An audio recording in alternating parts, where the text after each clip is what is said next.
Assalamualaikum warahmatullahi wabarakatuh. Innal hamdalillah nahmaduhu wa nasta'inuhu wa nastaghfiruh wa na'udzu billahi min syururi anfusina wa min sayyiati a'malina. Man yahdihillahu fala mudhillalah wa man yudlil fala hadiyalah. Asyhadu an la ilaha illallah wahdahu la syarikalah wa asyhadu anna Muhammadan abduhu wa rasuluh. Ya ayyuhalladzina amanu taqullaha haqqa tuqatih wa la tamutunna illa wa antum muslimun. Ya ayyuhan nasu taqu rabbakumul ladzi khalaqakum min nafsin wahidah wa khalaqa minha zawjaha wa batha minhuma rijalan katsiran wa nisaa'a wattaqullaha alladzi tasaaluna bihi wal arham. Innallaha kana 'alaikum raqibah. Ya ayyuhalladzina amanu taqullaha wa qulu qawlan sadida yuslih lakum a'malakum wa yaghfir lakum dhunubakum wa may yuti'illaha wa rasulahu faqad faza fawzan 'azima. Amma ba'd, fa inna asdaqal hadithi kitabullah wa khairal hadi hadyu Muhammadin sallallahu alaihi wasallam. Wa syarrul umuri muhdatsatuha wa kullu muhdatsatin bid'ah wa kullu bid'atin dhalalah wa kullu dhalalatin finnar. Ma'asal muslimin, ikhwani fillah wa akhwati, bapak-bapak, ibu-ibu, saudara-saudari rahimani wa rahmukumullah. Alhamdulillah, segala puji bagi Allah Subhanahu wa taala yang mempertemukan kita kembali dalam kajian kitab Al-Ibana As-Sughra oleh Al-Imam Ibnu Battah Al-Ukbari rahimallahu ta'ala. Kita masih dalam bab pertama tentang Al-Manhaj wal-Ittiba', metode Ahlus Sunnah wal Jamaah dalam berpegang teguh dengan Al-Quran dan Sunnah, dengan pemahaman para salafus saleh dalam semua bidang agama, terutama dalam masalah al-aqidah. Sudah kita sampaikan di awal bahwasanya bab ini menjelaskan kepada kita semuanya bahwasanya apa yang akan disampaikan oleh Imam Ibnu Battah Al-Ukbari rahimahullah dari masalah-masalah akidah itu tidak lain hanyalah bersumber, berdasarkan, berlandaskan Al-Quran dan Sunnah Rasulullah SAW dengan pemahaman para as-salafus saleh. Inilah manhaj Ahlus Sunnah wal Jamaah. Inilah manhaj dakwah as-salafiyah. Tidak beragama, tidak berakidah, tidak beribadah kecuali berdasarkan qala Allah wa qala Rasul wa qala as-sahabah. Dan itulah namanya al-ittiba. Ya, apa itu ittiba? Mengikuti apa yang ada ajarannya dari Al-Quran dan Sunnah dengan pemahaman para salafus saleh, meskipun harus melalui kitab-kitab para ulama, ucapan-ucapan para al-ulama. Ya, bedakan antara al-ittiba dengan at-taklid, ya, atau kalau istilah yang masyhur taklid buta. Taklid buta adalah mengikuti ucapan seorang ulama, seorang ustadz, seorang kiai, seorang tokoh agama tanpa dalil, ya, atau yang jelas-jelas menabrak dalil. Itu namanya at-taklid. Ya. Kalau ada ustadz mengatakan misalnya pemimpin ini zalim, pemimpin kita sekarang ini adalah meloroti umat Islam, panen dosa.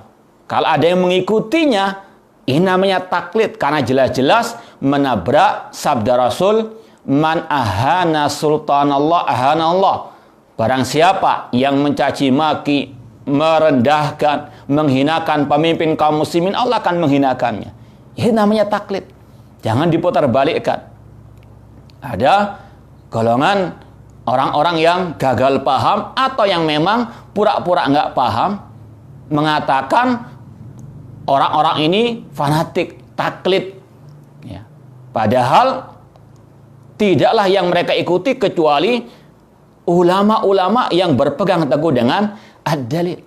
Contoh yang lain, misalnya ketika kita mengatakan wajib memprioritaskan dakwah tauhid di tengah-tengah umat Islam. Ya, kita bawakan ucapan Syekh Muhammad bin Abdul Wahab, Syekh bin Baz, Syekh Albani. Ini bukan berarti kita taklid kepada mereka. Mengapa kita membawakan ucapan-ucapan mereka? Karena mereka sesuai dengan dalil, yaitu sabda Rasul kepada Mu'adz bin Jabal, "Faliyakun awwala ma tad'u ila syahadatu alla ilaha illallah." Jadikanlah dakwamu pertama kali tentang kalimat syahadat, tentang tauhid. Jadi, bukan berarti kalau kita menyampaikan ucapan-ucapan ulama tersebut, kita taklid atau dikatakan taklid buta yang tercela. Ya. Karena ucapan mereka berdasarkan dalil. Jadi memang ada orang-orang yang suka memutarbalikan fakta. Karena takut mereka terbongkar kesesatan penyimpangan-penyimpangannya, kemudian memutarbalikan fakta. Yang berpegang teguh dengan dalil dikatakan fanatik taklid, sedangkan mereka yang berkata tanpa dalil mengatakan ijtihad. Na'udzubillah min dzalik. Maka harus kita berhati-hati, harus kita selektif, harus kita betul-betul waspada. Ikhwani fillah wa akhwati rahmani wa rahmakumullah. Al-Imam Ibnu Battah Al-Ukbari rahimahullah dalam bab Al-Manhaj wal Ittiba pertama kali membawakan dalil dari Al-Quran surat Al-Imran, wa'tasimu bihablillah jami'an wa la tafarraqu. Berpeganglah dengan tali Allah, yaitu Al-Quran dan Sunnah, dengan pemahaman para salafus saleh, para sahabat tabi'in dan tabi'ut tabi'in, dan jangan kalian berpecah belah. Kemudian pada pertemuan yang terakhir minggu yang lalu, kita telah membahas tentang hadis perpecahan umat, bahwasanya umat terpecah menjadi 73 kelompok. Semuanya diancam masuk neraka kecuali satu, yaitu yang sesuai dengan ajaran Rasul, para sahabat Ar-Rasul sallallahu alaihi wasallam. Alhamdulillah, pada pertemuan yang lalu sudah kita sampaikan beberapa pelajaran berharga yang bisa dipetik dari hadis perpecahan umat tersebut. Kemudian setelah beliau membawakan hadis perpecahan umat, yang intinya di situ manhaj kita dalam berakidah, manhaj Imam Ibnu Battah dalam berakidah adalah ma'ana alaihi wa ashabi, yaitu hanya mengikuti akidah Rasul, akidah para sahabat Ar-Rasul sallallahu alaihi wasallam, yaitu utama tentang tauhid asma wa sifat. Misalnya Allah mengatakan a'amintum man fis sama, tidakkah kalian merasa aman, atau apa kalian merasa aman dari zat yang di atas langit, yaitu Allah Subhanahu wa taala. Allah fis sama. Rasul mengatakan ala ta'manuni wa ana aminu man fis sama, tidakkah kalian mempercayai diriku sedangkan diriku kepercayaan zat yang di atas langit. Allah fis sama, kata Rasul. Para sahabat seperti Abu Bakar As-Siddiq radhiyallahu anhu mengatakan ketika meninggalnya Rasul SAW, man kana ya'budu Muhammadan fa inna Muhammadan qad mat. Barang siapa yang menyembah Nabi Muhammad, Nabi Muhammad telah meninggal dunia. Wa man kana ya'budu man fis sama wa wahyun la yamut. Namun barang siapa yang menyembah zat yang di atas langit, yaitu Allah Subhanahu wa taala, maka dia maha hidup, tidak akan pernah mati. Ini akidahnya para sahabat Ar-Rasul sallallahu alaihi wasallam. Demikian pula dengan para tabi'in. Kata Imam Al-Auza'i rahimahullah, kunna wattabi'una mutawafiruna naqul anallah fis sama. Kami dan para tabi'in semua sepakat mengatakan Allah fis sama, Allah di atas langit. Ini manhaj ahli sunnah wal jamaah yang sejati, manhaj dakwah salafiyah dalam berakidah. Hanya mengikuti apa yang ada dalam Al-Quran, hadis Rasul yang sahih, dan dengan pemahaman para as-salafus saleh, para sahabat tabi'in dan tabi'u at-tabi'in. Kemudian Al-Imam Ibnu Battah Al-Ukbari membawakan dalil lagi dari hadis Rasul SAW untuk menguatkan, menegaskan lagi manhaj beliau, yang dikenal dengan hadis Al-Irbad bin Sariyah radhiyallahu taala anhu. Poin yang ketujuh, halaman 31. Wa qala sallallahu alaihi wasallam, Rasul SAW bersabda, alaikum bisunnati, wajib bagi kalian berpegang teguh dengan sunnahku, wa sunnatil khulafa'ir rasyidin al min ba'di, dan berpegang teguh dengan sunnah para khulafa'ir rasyidin sepeninggalku, addu 'alaiha bin nawajid, gigit erat dengan gigi geraham kalian. Ikhwani fillah wa akhwati rahimani wa rahimakumullah, hadis Irbad bin Sariyah ini sangat masyhur yang juga dicantumkan oleh Imam An-Nawawi rahimahullah dalam kumpulan 40 hadis beliau, yaitu kitab Arba'in An-Nawawiyah.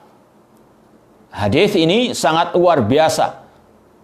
Faedah, maknanya, kandungannya, terutama dalam masalah akidah wal manhaj. Dan juga khususnya dalam menghadapi virus corona seperti ini. Semoga Allah segera mengentaskannya dari kita semuanya.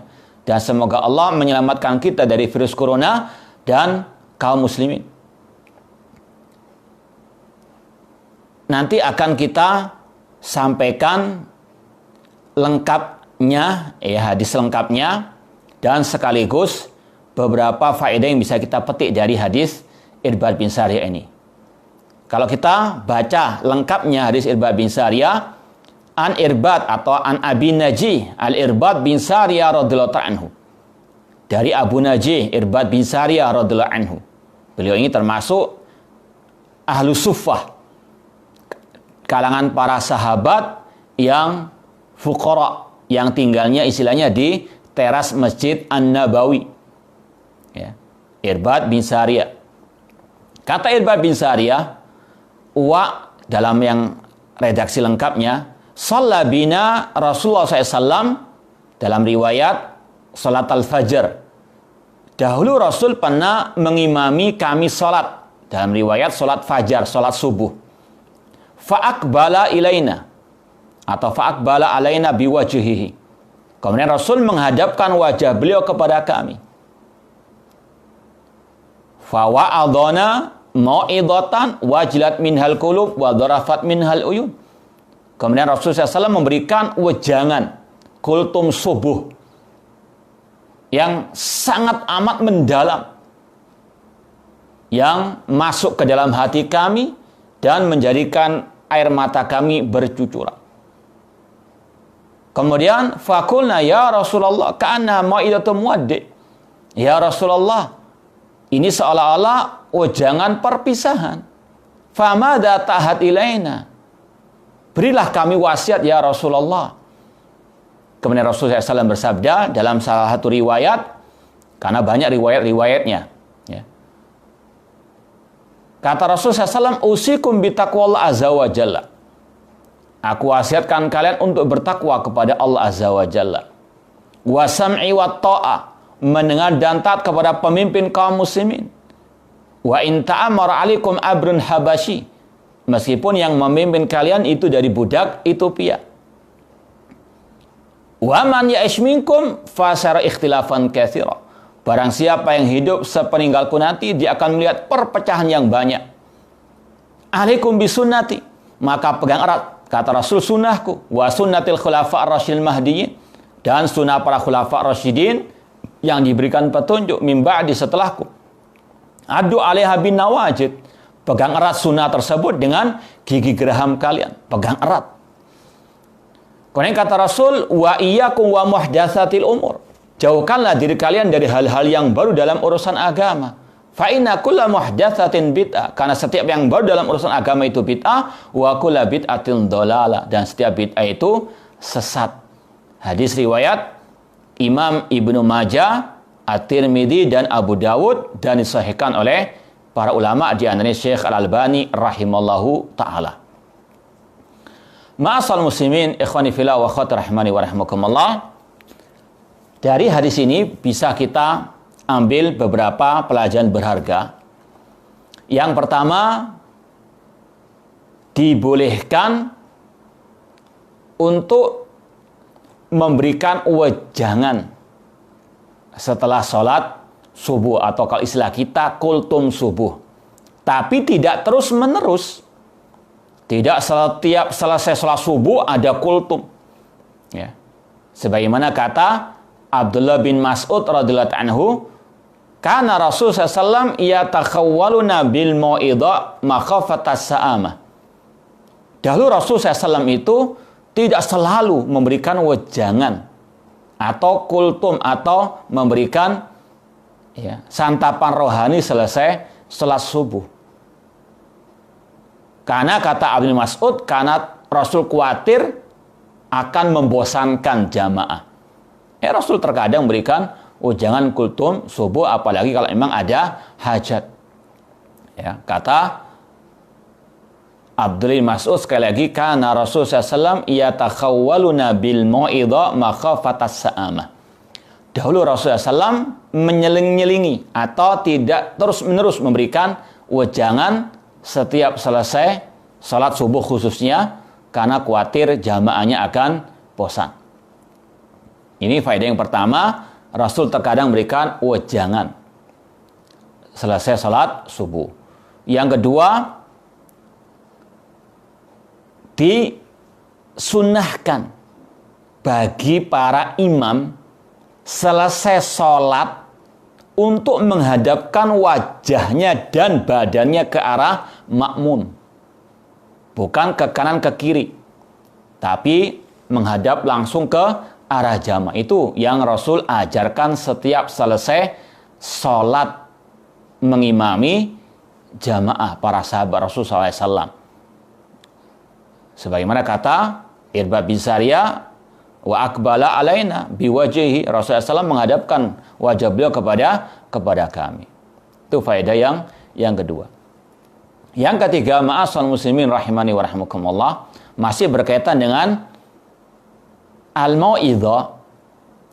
Hendaknya mau'idhah yang disampaikan itu hendaknya mau'idhah yang bisa masuk ke dalam hati. Kalau istilah kita, dari hati ke hati. Ya, betul-betul ikhlas dalam menyampaikan. Betul-betul tulus dan disampaikan dengan kata-kata yang indah yang bisa merasuk ke dalam relung hati yang terdalam. Sebagaimana kata Irbad bin Said tadi, mau'idhatan balighatan. Itu yang ketiga. Kemudian yang keempat berkaitan dengan mau'idhah juga. Ada kesalahpahaman sebagian dai atau khatib atau ustadz yang mengidentikan wejangan atau wasiat atau kultum itu hanya berkaitan dengan tazkiyatun nafs atau berkaitan dengan akhlak, ya, berkaitan dengan masalah siraman hati yang berkaitan dengan mungkin masalah sabar, syukur, ya, menjauhi rasa hasad. Memang betul itu tidak salah. Yang salah itu yang mengidentikannya dengan hal-hal seperti itu saja. Ya. Bahkan menyalahkan orang-orang yang memberikan kultum subuh, wejangan tentang masalah akidah dan manhaj. Ya.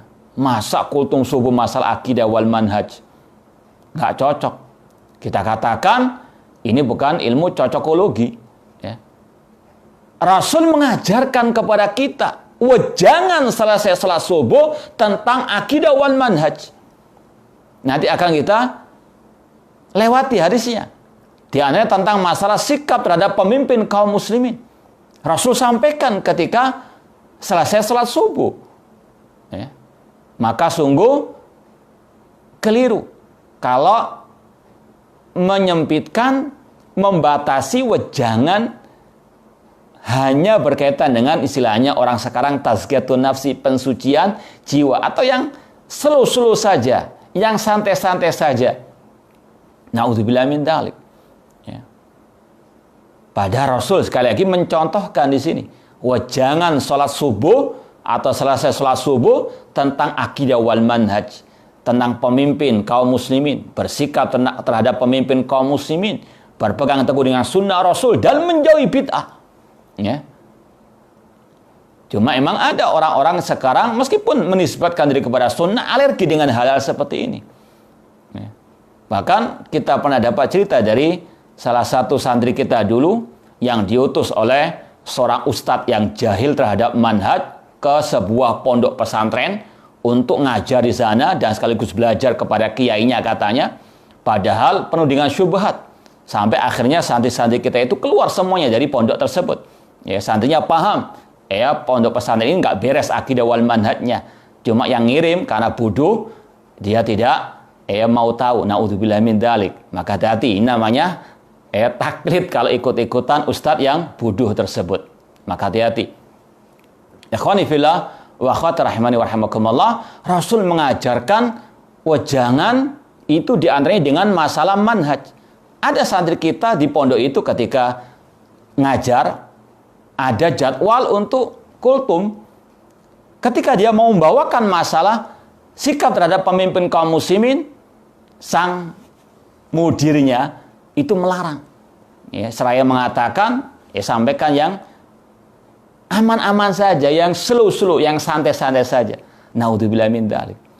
Ini sekali lagi di antara materi wejangan atau kultum itu bisa berkaitan dengan akidah wal manhaj. Dan ini yang juga disampaikan oleh Syekh Ali bin Hasan Al-Halabi ketika menjelaskan hadis Irbad bin Sariyah ini. Beliau mengatakan wejangan itu al-mau'idhah itu bisa dengan pembahasan masalah akidah wal manhaj.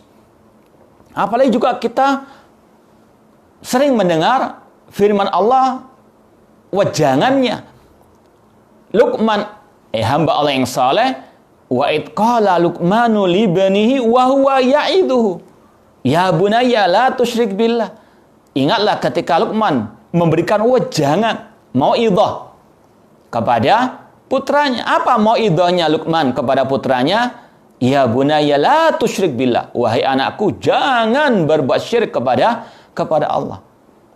Ini adalah mau'idhahnya Luqman, hamba Allah yang saleh kepada putranya, dan juga wejangannya Rasul kepada para sahabat selesai salat subuh tentang diantaranya akidah wal manhaj, berpegang teguh dengan sunnah, menjauhi kebid'ahan. Kemudian dari hadis Irbad bin Sariyah juga ada beberapa faedah yang lain, bahwasanya wasiat Rasul SAW pertama kali, dan ini yang kita sampaikan tadi, ada di sini 4 poin ya, 4 poin yang insya Allah juga merupakan salah satu kiat untuk kita bisa selamat dari virus corona. Untuk virus corona ini Allah jauhkan dari kita, bahkan dari negeri yang kita cintai ini. Ada 4 wasiat Rasul dalam hadis Irbad bin Sariyah sekali lagi yang mungkin bisa jadikan bahan renungan untuk kita menghadapi virus corona, untuk kita bisa selamat dari virus corona dan juga yang lainnya, dari malapetaka dan musibah. Apa itu? Yang pertama, Rasul berwasiat, usikum bitaqwallah azza wa jalla. Ini pesan Rasul yang pertama, wejangan Rasul pertama untuk kita bertakwa kepada Allah azza wa jalla. Usikum bitaqwallah azza wa jalla. Apa itu takwa? Kata Talq bin Habib rahimahullah ta'ala, seorang tabi'in, beliau mengatakan, anta mala bi ta'atillah ala nurin minallah tarju thawaballah. Takwa adalah engkau melaksanakan ketaatan kepada Allah, melaksanakan perintah Allah di atas cahaya dari Allah, di atas dalil dari Al-Quran dan Sunnah Rasulullah SAW. Tarju thawaballah, mengharapkan pahala dari Allah. Wa antatruka maksiatallah, dan untuk engkau meninggalkan maksiat kepada Allah di atas cahaya dari Allah, di atas dalil takhafu iqaballah, dalam rangka takut azab Allah.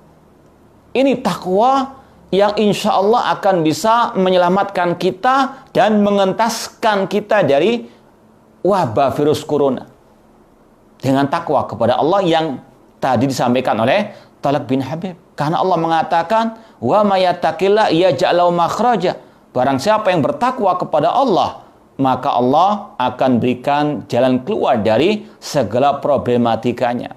Wa may yattaqillah yaj'al lahu min amri yusra. Barang siapa yang bertakwa kepada Allah, Allah berikan kemudahan dalam segala urusannya. Harus kita yakin.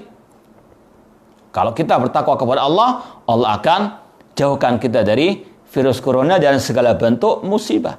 Apalagi kata Al-Khalifah Rashid Ali bin Abi Thalib radhiyallahu ta'ala anhu, "Ma nazala bala'un illa bidzambin." Tidaklah musibah itu turun kecuali karena sebab dosa-dosa manusia. Dan yang paling berbahaya dosa syirik, kemudian bid'ah, kemudian dosa-dosa besar. Kemudian kata Ali bin Abi Thalib radhiyallahu anhu, "Wa ma rufi'a illa bitaubah."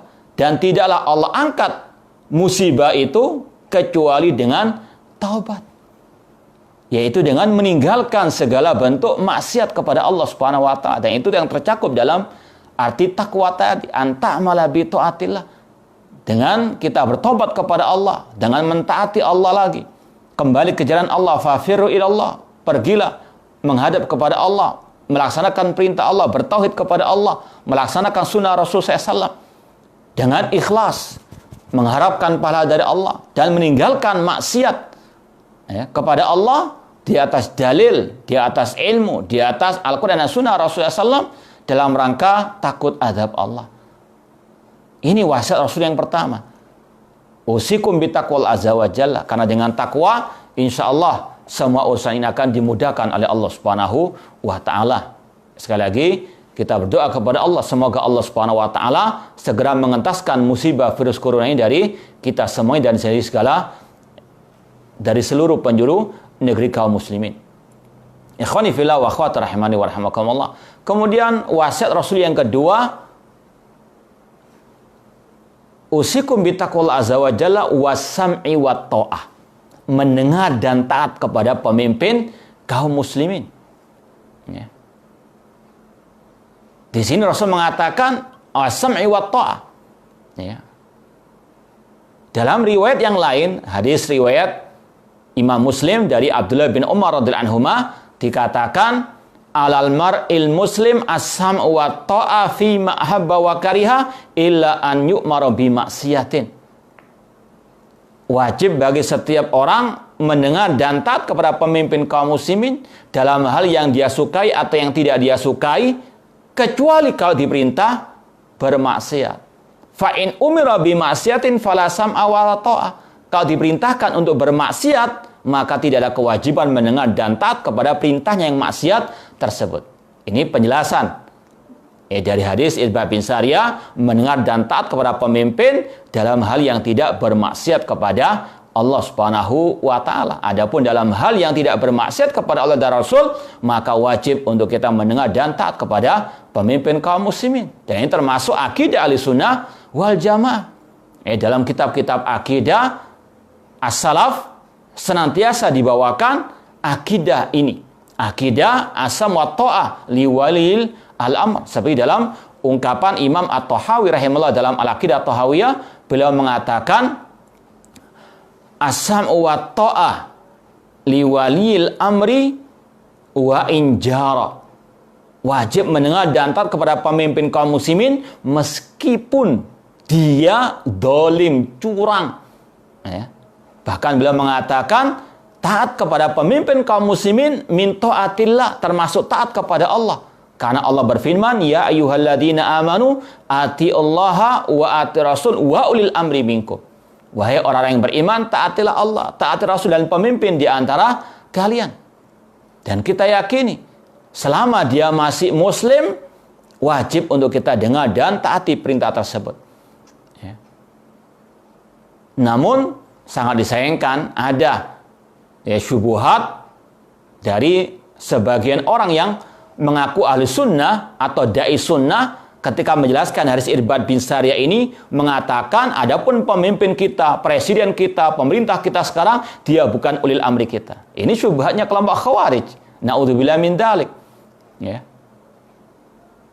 Kita katakan pemimpin kita, presiden kita adalah ulil amri kita, karena Allah mengatakan walil amri minkum. Ulil amri kata para ulama yang punya al-amr kekuasaan dan dia minkum minal muslimin. Ya. Dan kita tanya kepada sang dai tersebut, siapa dari ulama ahli sunnah wal jamaah di zaman ini yang mengatakan negeri kita bukan negeri kaum muslimin alias negeri kafir? Siapa? Ya. Jangan ikuti akidah khawarij, naudzubillah min dzalik. Dan semua ulama ahlussunnah wal jamaah di zaman ini, kalau ditanya bagaimana sikap terhadap presiden negeri kita, pasti mengatakan asam wa ta'ah. Ternyata fil ma'ruf. Namun inilah sekali lagi zaman yang penuh dengan asyubhat, bahkan dari orang-orang yang mengaku ahlussunnah wal jamaah. Maka harus kita waspada, hati-hati. Jangan taklid itu kepada orang tadi yang tidak berpegang teguh dengan Al-Quran dan Sunnah. Adapun yang berpegang teguh dengan Al-Quran dan Sunnah, meskipun lewat ucapan ulama, lewat ucapan ustadz, ini bukan taklid yang terlarang, bukan fanatik. Kalau dikatakan fanatik, iya fanatik kepada Al-Quran dan Sunnah Rasulullah SAW, dan itu wajib. Alaikum bisunnati wa sunnatil khulafa'ir rasyidin. Namun itulah orang-orang yang memutarbalikkan fakta. Intinya sekali lagi, Rasul mengatakan wasam'i wa ta'ah, mendengar dan taat kepada pemimpin kaum muslimin. Dan presiden kita, pemimpin kita adalah ulil amri kita. Wajib mendengar dan taat kepadanya dalam hal yang tidak bermaksiat kepada Allah Subhanahu wa taala. Dan ini juga salah satu solusi untuk kita bersama-sama memerangi virus corona. Dengan apa? Satu barisan soft dengan pemimpin kita. Yaitu diantaranya dengan kita jaga jarak, untuk kita minimalisir keluar dari rumah kecuali kalau darurat. Ini termasuk menjalankan perintah Allah, menjalankan perintah Rasul. Kalau kita taat, kita bersabar, insya Allah Ta'ala banyak mengalir kepada kita. Ini perintah Allah, perintah Rasul Sallallahu Alaihi Wasallam. Wasam wa ta'ah. Mendengar dan taat kepada pemimpin kaum muslimin. Kemudian Rasul tekankan lagi, wa in ta'ammara alaikum abrun habasyi, meskipun pemimpin kalian itu dari budak Ethiopia. Ini sebagai ulama mengatakan litakid, untuk menekankan, menegaskan tentang pentingnya taat kepada pemimpin kaum muslimin meskipun dia dari budak Ethiopia. Kemudian ada juga sebagian ulama yang menjelaskan lebih mendalam lagi bahwasanya ada makna yang tersirat dari kata-kata meskipun dari budak Ethiopia, yaitu bahwasanya seandainya budak Ethiopia itu mengkudeta khalifah yang resmi dan dia berhasil mengkudeta berkuasa, maka wajib dia didengar dan ditaati. Apa makna dari itu semuanya? Kata para ulama, seandainya prosesnya dia menjadi pemimpin itu tidak syar'i, diantaranya tadi dengan kudeta, secara asal tidak syar'i, tidak boleh kudeta. Cuma kalau sudah terjadi dan dia berhasil, maka wajib mendengar dan taat kepada pemimpin kaum muslimin. Maka syubhat yang mengatakan pemimpin kita tidak sah, tidak wajib didengar dan taati karena cara pemilihannya tidak syar'i. Kita katakan seandainya dikatakan itu tidak syar'i, maka sekali lagi kalau sudah berkuasa wajib dibaiat, wajib didengar dan ditaati berdasarkan hadis Al-Ibad bin Sariyah, wa in ta'ammara alaikum abrun habasyi. Karena kata Rasul secara asal khalifah, pemimpin yang tertinggi yang menguasai dunia kaum muslimin harus dari bangsa Quraisy. Al-a'immatu fi Quraisy. Kata Rasul, pemimpin yang khalifah harus dari bangsa Quraisy. Namun kata Rasul, seandainya ada budak Ethiopia tadi berhasil mengkudeta menjadi khalifah, maka as-sam'i wa ta'ah wa in ta'amara alaikum abadun habasyi. Ini wasiat Rasul yang kedua, dan ini yang kita sampaikan tadi. Salah satu wejangan Rasul, kultum subuhnya Rasul berkaitan dengan al-manhaj, berkaitan dengan akidah. Kemudian kata Rasul SAW, wa man ya'ish minkum fa sayara ikhtilafan katsira. Jadi faedah yang tadi kita bisa petik, wajibnya mendengar dan taat kepada pemimpin kaum muslimin selama tidak menyeru kepada kemaksiatan. Dan itu termasuk akidah Ahlussunnah. Kalau kita mau tulis, di antara akidah Ahlussunnah wal Jamaah mendengar dan taat kepada pemimpin kaum muslimin meskipun dari budak Ethiopia. Kemudian faedah yang berikutnya dari ucapan Rasul ini, bahwasanya seandainya pemimpin itu terpilih dari jalan yang tidak syar'i, tetap wajib didengar dan ditaati. Itu faedah dari hadis Irbad bin Sariyah ini. Kemudian Rasul mengatakan, wa man ya'ish minkum fasa ikhtilafan katsir. Barang siapa yang hidup sepeninggalku nanti, dia akan melihat perpecahan yang banyak.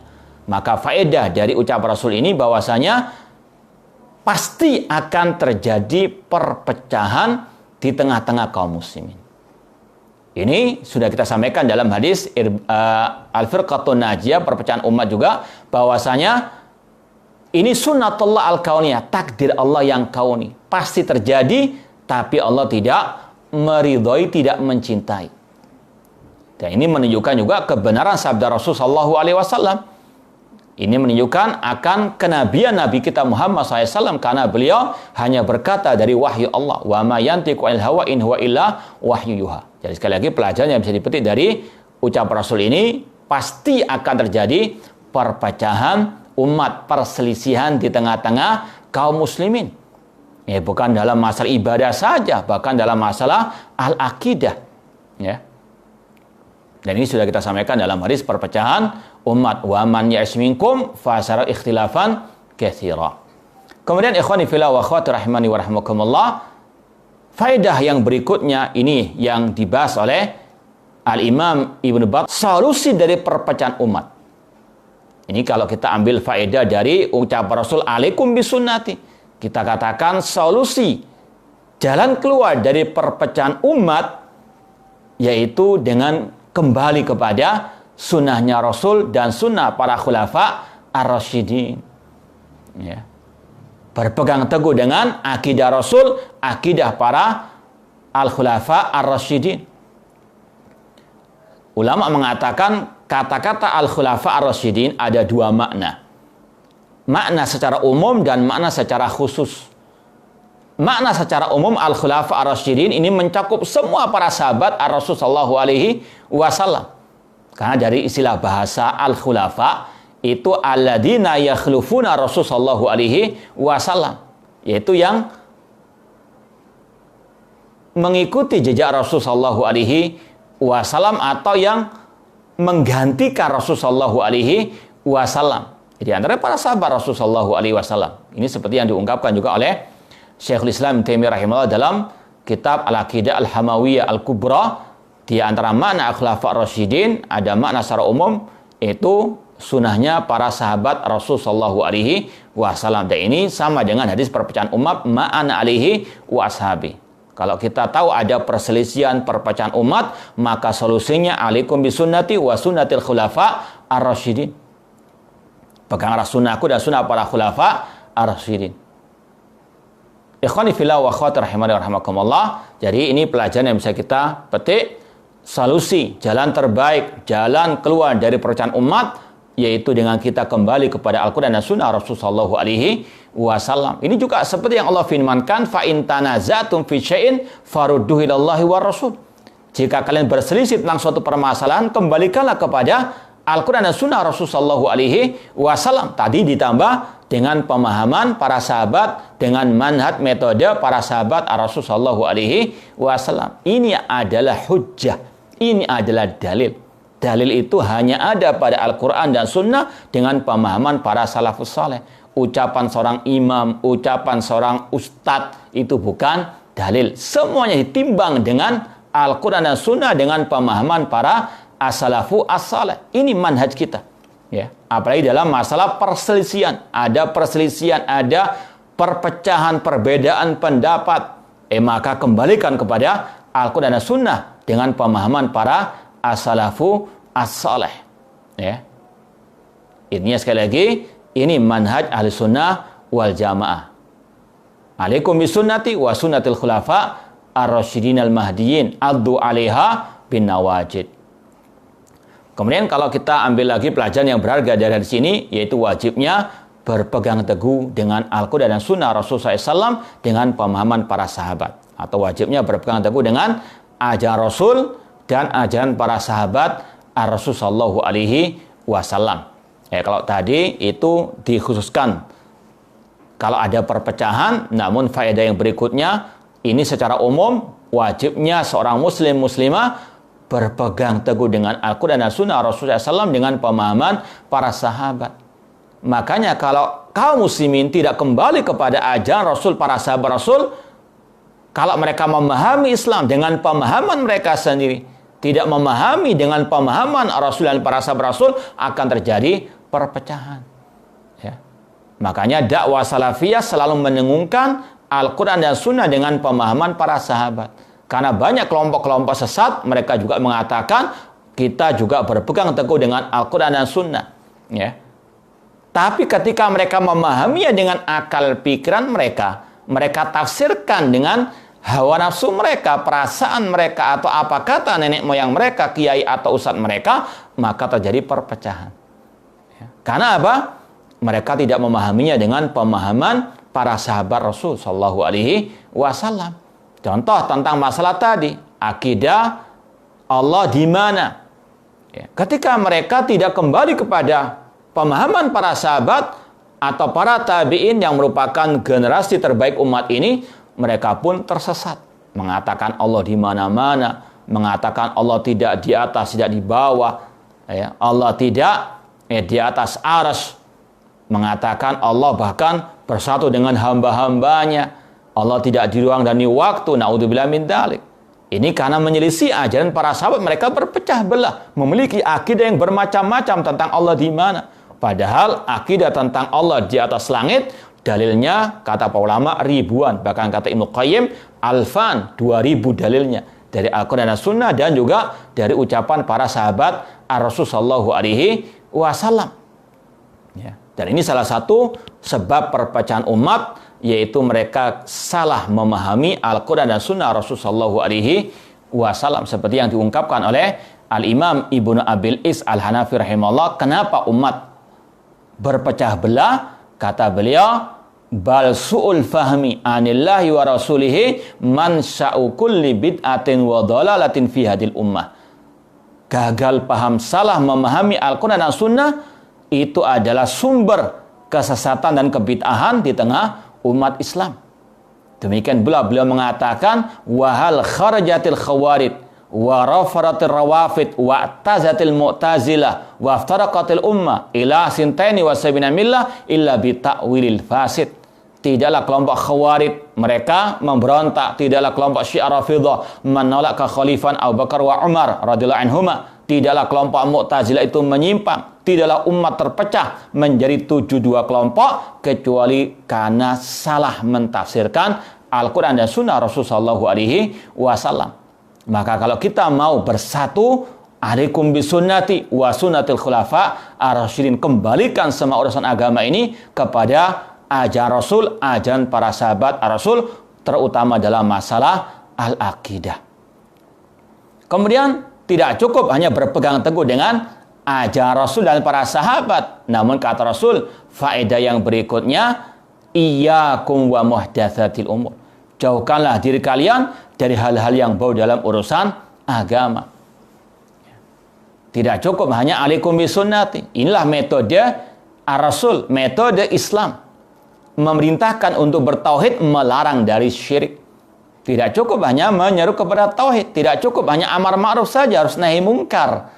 Tidak cukup hanya menyuruh kepada sunnah, namun harus melarang dari kebid'ahan. Alaikum bisunnati wa iyyakum wa muhdatsati al-umur. Maka batil kalau ada dakwah yang hanya menyuruh kepada kebaikan, tidak mau nahi mungkar. Hanya menyuruh kepada tauhid, tidak mau melarang dari kesyirikan. Hanya menyuruh kepada sunnah, tidak melarang dari kebid'ahan. Ini menyelisihi manhajnya Rasul Sallallahu Alaihi Wasallam, dan ini yang akan lebih memperparah perpecahan umat. Umat terpecah gara-gara al-bid'ah. Kalau dibiarkan, maka ini yang sangat parah. Dan ini yang juga menjangkiti sebagian dai-dai yang mengaku ahlu sunnah, mengikuti jejak kelompok ikhwanu al-muslimin. Terhadap ahli bid'ah, mereka ingin toleransi, ingin menyamakan perbedaan ahlu sunnah dengan mereka, dengan perbedaan imam-imam mazhab, ya. Padahal dalam masalah fikih, khilaf ijtihadi, ya. Terhadap ahli bid'ah, istilahnya baik-baikan. Namun terhadap dai-dai sunnah itu selalu nyinyiri, selalu melecehkan. Naudzubillah min dzalik, ya. Ini salah satu keajaiban dunia. Kalau timbangan sudah terbalik, demikianlah tingkah laku orang-orang tersebut. Sekali lagi, solusi dari perpecahan umat, alaikum bisunnati wa sunnatul khulafaur rasyidin wa iyyakum wa muhdatsatil umur. Jauhkanlah diri kalian dari segala bentuk kebid'ahan. Hal yang baru dalam urusan agama, baik dalam masalah akidah, ibadah, metode dakwah, harus kita tinggalkan. Karena setiap bid'ah, kata Rasul, sesat. Ini adalah sabda Rasul, semua bid'ah itu sesat dan setiap kesesatan tempatnya di dalam api neraka. Ini hukum secara umum, tidak boleh divonis kepada tiap individu yang berbuat al-bid'ah. Intinya ikhwani fillah wa akhwati rahmani wa rahmakumullah, hadis Irbad bin Sariyah ini solusi bagi problematika umat terutama di zaman ini. Dalam menghadapi virus corona seperti ini juga kewajiban kita terus berpegang teguh dengan sunnah Rasul dan sunnah khulafa ar-rasyidin. Ini salah satu bentuk kita bertaubat kepada Allah, bertakwa kepada Allah, ya. Dan sekaligus menjauhkan segala bentuk kebid'ahan. Karena musibah itu turun karena maksiat, dan bid'ah lebih dahsyat daripada maksiat. Kalau kaum muslimin mau dijauhkan, dientaskan dari musibah ini, harus meninggalkan syirik, bid'ah dan juga maksiat kepada Allah Subhanahu wa taala. Ini yang kita sampaikan tadi. Hadis Irbad bin Sariyah ini juga merupakan solusi dalam menghadapi virus corona dengan bertakwa kepada Allah, mendengar dan taat kepada pemimpin kaum muslimin, kemudian berpegang teguh dengan ajaran Rasul, ajaran para sahabat Rasul sallallahu alaihi wasallam, dan juga meninggalkan segala bentuk kebid'ahan. Jangan sampai ketika muncul virus corona ini ditambah dengan virus-virus dalam masalah agama, dalam masalah akidah, menyampaikan syubhat-syubhat, menyampaikan ajaran agama yang bukan dari ajaran Rasul dan para sahabat Rasul SAW. Dan ini lebih dahsyat daripada virus corona tersebut. Maka wajib untuk kita berhati-hati. Wallahu ta'ala a'lam. Ini yang mungkin bisa kita sampaikan pada kesempatan malam hari ini. Mudah-mudahan bermanfaat. Semoga Allah Subhanahu wa taala menyelamatkan kita dari segala bentuk mara bahaya di dunia maupun di akhirat, dan diantaranya dari virus corona, dan semoga Allah segera mengentaskan kita semuanya atau mengentaskan musibah ini dari kita semuanya, dan semoga Allah memberikan taufik, hidayah, pertolongannya untuk kita tetap berpegang teguh dengan Al-Quran dan Sunnah Rasulullah SAW dengan pemahaman para sahabat sampai akhir hayat kita nanti. Wallahu ta'ala a'lam. Ya, ini kita baca pertanyaan atau juga pernyataan dari sebagian teman. Ya, kita ucapkan jazakumullah khairan atas teman-teman yang sudah menuliskan faedah-faedah dari hadis perpecahan umat. Jazakumullah khairan. Ini ada pertanyaan, apabila kita membela kehormatan ustadz kita, apakah termasuk hulu, berlebihan? Kita katakan kalau itu membela kebenaran dan yang berpegang teguh dengan kebenaran, ini tidak berlebih-lebihan. Ya. Rasul mengatakan, unsur akhaka zaliman au madluman. Tolonglah orang yang didolimi dan yang mendolimi. Yang mendolimi itu dicegah dari kedolimannya. Itu dinahi mungkar, dilarang, bukan malah didiamkan. Ya. Yang didolimi ditolong, dibela kehormatannya. Itu kata Rasulullah SAW, unsur akhaka dhaliman aw madluman. Apalagi seorang ustadz yang memang di atas kebenaran. Tapi yang kita sampaikan tadi memang itulah, ada oknum-oknum yang suka memutarbalikan fakta. Membela kebenaran dia katakan fanatik, hulu, berlebihan. Ya. Sedangkan kalau mereka yang jelas-jelas sesat, ya, dibiarkan, dibela, itu yang namanya hulu. Ya. Sekali lagi, hati-hati dengan orang-orang yang suka memutarbalikan fakta. Unsur akhaka dhaliman aw madluman. Jangan malah sebaliknya. Yang benar dicaci maki, yang batil dibela mati-matian. Ya. Wailul lil mutaffifin. Naudzubillah min dzalik. Ya, bijaksana enggak bijaksini.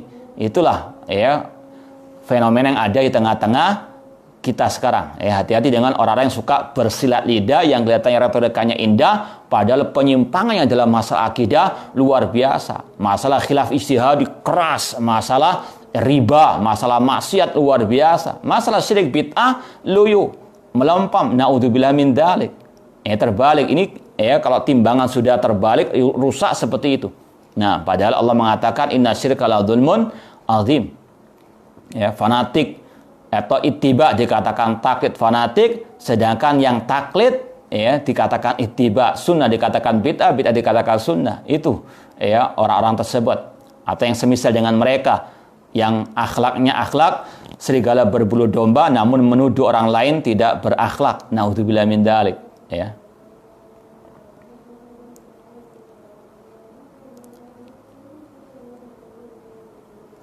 Ini ada pertanyaan, kenapa ulama salaf lebih getol membantah ahli bid'ah daripada orang kafir?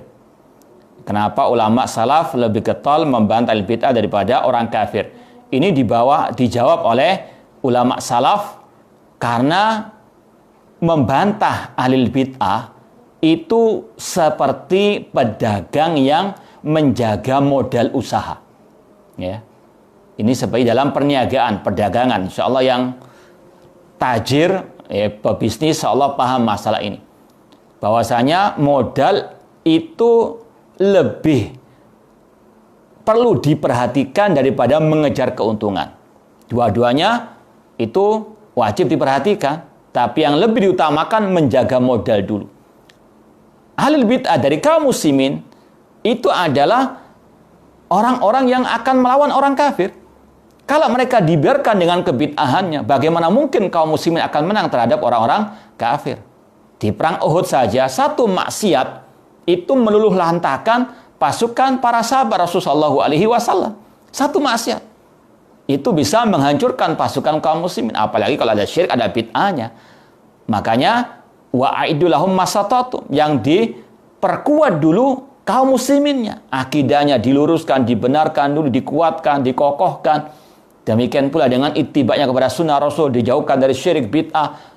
Kalau sudah demikian, insya Allah ketika melawan orang-orang kafir, mereka akan diberikan pertolongan oleh Allah Subhanahu wa Ta'ala. In tansurullaha yansurkum wa yutsabbit aqdamakum. Jika kalian menolong agama Allah, Allah akan tolong kalian. Bukan ini meremehkan orang kafir, tidak. Cuma ini strategi, metode manhaj salaf dalam mengejar kejayaan umat, yaitu dengan membantah ahlul bid'ah terlebih dahulu sebelum orang-orang kufar. Meskipun dua-duanya wajib untuk apa? Dibantah. Nah, bagaimana mereka yang berkeyakinan bolehnya amar ma'ruf nahi mungkar kepada penguasa dengan dalil ini? Yaitu seutama-utamanya jihad, menyampaikan kalimat yang hak kepada penguasa. Kalau kita baca hadis dengan lafadz Arabnya, Rasul mengatakan afdalul jihad kalimatu haqqin inda sultanil jair. Kata Rasul, seutama-utama jihad adalah mengucapkan kalimat yang hak inda. Kalau dalam terjemahnya inda, yaitu di samping, di hadapan pemimpin kaum muslimin. Bukan di pinggir jalan, di tengah jalan, bukan di medsos, bukan di pengajian, bukan di FB ataupun WA atau yang lainnya, namun indah di samping pemimpin kaum muslimin. Dan ini yang ditegaskan, dikuatkan oleh hadis Rasulullah SAW yang lain, hadis Iyad bin Ghanmin radhiyallahu anhu. Rasul mengatakan, man aroda an yansaha lidi sultanin fala yubdi alaniyatan. Barang siapa yang ingin menasihati pemimpinnya dengan suatu nasihat, maka jangan di hadapan umum. Walakin ya'khud biyadi, namun ambil tangannya, fayakhluwa bihi, berduaan dengannya. Ini yang menjelaskan hadis tadi. Makanya sudah kita sampaikan tadi, umat terpecah, umat berselisih, umat tidak bisa bersatu karena mereka memahami hadis Rasul dengan pemahaman mereka sendiri. Rasul mengatakan, ini sekali lagi, antara satu hadis dengan hadis yang lain tidak akan mungkin ada pertentangan. Saling menguatkan kedua-duanya. Rasul mengatakan seutama-utama jihad, yaitu mengucapkan kalimat yang hak di hadapan, di samping pemimpin kaum muslimin. Ini ditafsirkan Rasul sendiri, yaitu dengan apa? Berduaan dengan pemimpin, bukan di hadapan umum, bukan dengan di medsos. Dan kata Syekh Abdul Aziz bin Baz, laisa min manhajis salaf at-tashhir bi uyubi wulatil umur. Bukan termasuk manhaj salaf mengumbar aib pemimpin kaum muslimin alal manabir, di atas mimbar-mimbar bebas. Ya. Nah, ini kita katakan ini bukan taklid kepada Syekh bin Baz. Ya. Kita membawakan ucapan Syekh bin Baz ini karena itu yang sesuai dengan ajaran Rasulullah SAW. Ya, jangan gagal paham. Yang taklid dikatakan ittiba, yang ittiba dikatakan taklid ataupun fanatik. Na'udzubillah min dzalik. Oh ya, ini ada jazakumullah khairan mengingatkan makna khulafa rasyidin secara khusus, yaitu 4 khulafa rasyidin. Ya, kita sampaikan tadi makna khulafa rasyidin ada 4, yaitu ada 2 makna secara umum, secara khusus. Yang umum tadi semua para sahabat adalah khulafa rasyidun. Kemudian yang kedua makna secara khusus, yaitu 4 khulafa pemimpin kaum muslimin sepeninggal Rasul. Abu Bakar As-Siddiq, Umar bin Khattab, Utsman bin Affan, dan Ali bin Abi Thalib radhiyallahu ta'ala anhum jami'an. Jazakumullah khairan, sudah mengingatkan. Kadang kita lupa, ya. Jadi itu makna umum dan makna khusus. Dan perlu kita sampaikan juga di sini, ada syubhat dari ahli bid'ah yang mengatakan kalian mencelah kita berbuat bid'ah, padahal pengumpulan mushaf, ya, pembukuan mushaf Al-Quran itu bid'ah. Karena zaman Rasul tidak ada. Kita katakan siapa yang pertama kali membukukan mushaf tersebut? Utsman bin Affan. Ini termasuk sunnah khulafa rasyidin, bukan termasuk bid'ah. Ini ya salah satu faedah sunnah khulafa rasyidin, di antaranya sunnahnya Utsman bin Affan itu bukan bid'ah. Maka ini memutarbalikkan fakta, yang bid'ah dikatakan sunnah, sunnah dikatakan bid'ah. Pembukuan mushaf itu bukan bid'ah, namun alaikum bisunnati wa sunnatul khulafa ar-rasyidin. Ya, ada yang kelewatan ya, yang perlu kita sampaikan juga pada kesempatan ini. Mohon maaf sebelumnya, pada pertemuan atau 2 pertemuan yang lalu ada hadis yang pertama disampaikan oleh Imam Ibnu Battah Al-Ukbari, hadis tentang Bani Israel ya. Poin yang keempat atau hadis yang kedua, poin yang keempat ini. Hadis yang kedua, kalau dikatakan poin yang keempat, halaman 30, hadis awwalu ma dakhala naqsu ala Bani Israel. Yang pertama kali menimpa Bani Israel yaitu tidak adanya nahi mungkar. Hadisnya kurang lebih seperti itu maknanya, panjang ini. Ini mohon maaf kelewatan untuk kita sampaikan, hadisnya itu dhaif ya. Sudah pernah kita sampaikan di awal muqaddimah, ada beberapa hadis yang dhaif dalam kitab ini. Ya, mohon maaf kemarin kelewatan. Hadis ini didhaifkan oleh Syekh Albani dalam kitab Mishkatul Masabih, kalau mau disebutkan nomornya 5148. Jadi mohon maaf kemarin kelewatan hadis tentang Bani Israel yang tidak mau nahi mungkar. Ya, ini sekali lagi hadisnya dhaif. Namun maknanya benar, cuma lafaz dari sini tidak sahih. Wallahu taala alam. Mungkin ini yang bisa kita sampaikan pada kesempatan yang berbahagia ini. Kurang lebihnya mohon maaf. Wa jazakumullahu khairan atas perhatiannya. Aqulu qouli hadza wa akhiru da'wana anil hamdulillahi rabbil alamin. Wassalamualaikum warahmatullahi wabarakatuh.